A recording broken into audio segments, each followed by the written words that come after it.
Bonjour et bienvenue dans ce tutoriel Analyzer Pro. Ce tutoriel traite de la dynamique des véhicules. Jusqu'à présent, dans tous les tutoriels précédents, nous avons été exclusivement sur la route en cinématique. En dynamique de conduite, comme nous le rappelons maintenant, les forces agissent en contraste avec la cinématique et nous devons considérer tous les coefficients de frottement possibles séparément, ainsi que la rigidité, les facteurs d'état des pneus, les valeurs des ressorts, etc. Pour accéder à la dynamique de conduite, on clique sur le symbole de dynamique de conduite dans le coin supérieur droit de l'écran, qui montre une voiture rouge. Une nouvelle fenêtre s'ouvre dans laquelle vous pouvez voir le texte Analyse des collisions et des interruptions dans la zone inférieure. De plus, vous n'avez plus besoin de sélectionner les 16 véhicules en haut, mais de trouver les boutons 1 à 16 en bas et vous pouvez allumer les véhicules différemment que dans la cinématique simplement. Contrairement à la cinématique, dans la dynamique du véhicule, on ne peut faire qu'un calcul vers l'avant. En d'autres termes, on donne au véhicule des données initiales et un comportement de conduite et on peut ensuite observer comment le véhicule se comporte en raison des conditions physiques. Tout d'abord, nous examinons les données de base. Vous pouvez y saisir les données initiales du véhicule correspondant. Nous donnons 10 km/h à notre véhicule. Si nous appuyons maintenant sur Play, notre véhicule démarrera à 10 km/h et décélérera légèrement en raison du facteur de freinage moteur et de diverses frictions. Le véhicule roule jusqu'à ce qu'il s'immobilise ou jusqu'à ce que la durée de simulation maximale qui peut être réglée dans les réglages soit terminée. Par défaut, une simulation est limitée à 10 secondes.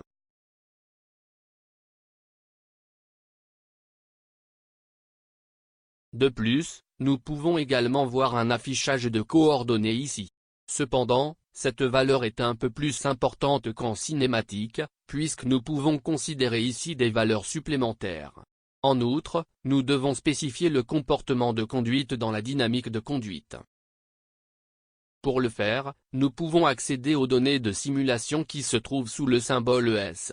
Un masque s'ouvre et il y a un grand masque et un petit masque pour les données de simulation. Le grand masque offre quelques paramètres d'entrée supplémentaires, mais pour les cas standards le petit masque devrait être suffisant. Contrairement à la cinématique, dans la dynamique du véhicule, la simulation commence toujours à la seconde 0 et précède dans le temps. Pour un comportement de conduite, il faut maintenant préciser le moment où le comportement de conduite se produit. La première colonne de gauche de tous les sous-domaines est réservée à cette fin.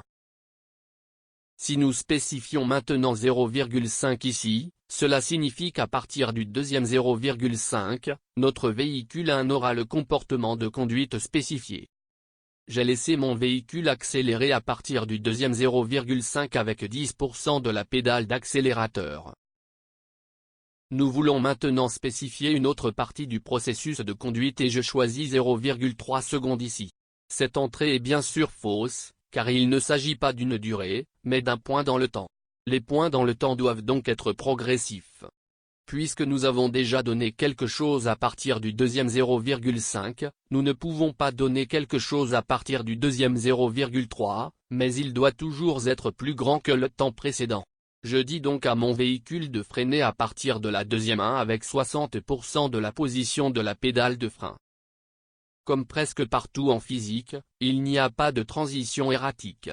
Par conséquent, il est toujours recommandé d'ajouter des durées seuil. Cela signifie que dès que la section respective commence, la nouvelle commande n'est pas exécutée instantanément, mais gonfle à la valeur spécifiée dans la période de seuil. Dans mon exemple fictif, je sélectionne maintenant simplement 2 fois la durée du seuil 0,3. Qu'est-ce que ça veut dire ? De la seconde 0 à 0,5, notre véhicule roule à une vitesse à peu près constante. Approximativement parce qu'il est bien sûr quelque peu retardé par des résistances au frottement, etc. À partir de la seconde 0,5, la pédale d'accélérateur est enfoncée de 10%, mais pas immédiatement, mais au cours de la première 0,3 secondes, elle gonfle jusqu'à elle. À partir de la seconde, la phase de seuil recommence avec 0,3 secondes. À partir de la seconde la fin de cette phase de seuil, notre véhicule freine avec 60% de la position de la pédale de frein. En cliquant sur le symbole du stroboscope, nous pouvons afficher les positions intermédiaires dans différents intervalles de temps. La taille de l'intervalle et de nombreux autres réglages se trouvent sous le symbole du tournevis. J'augmente la durée de l'intervalle et j'allume et éteins l'affichage stroboscopique pour visualiser le mode d'affichage modifié.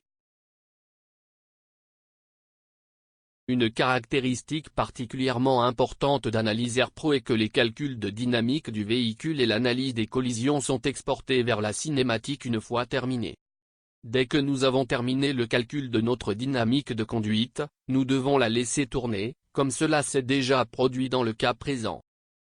Ensuite, nous pouvons cliquer sur Exporter dans la partie inférieure de l'écran.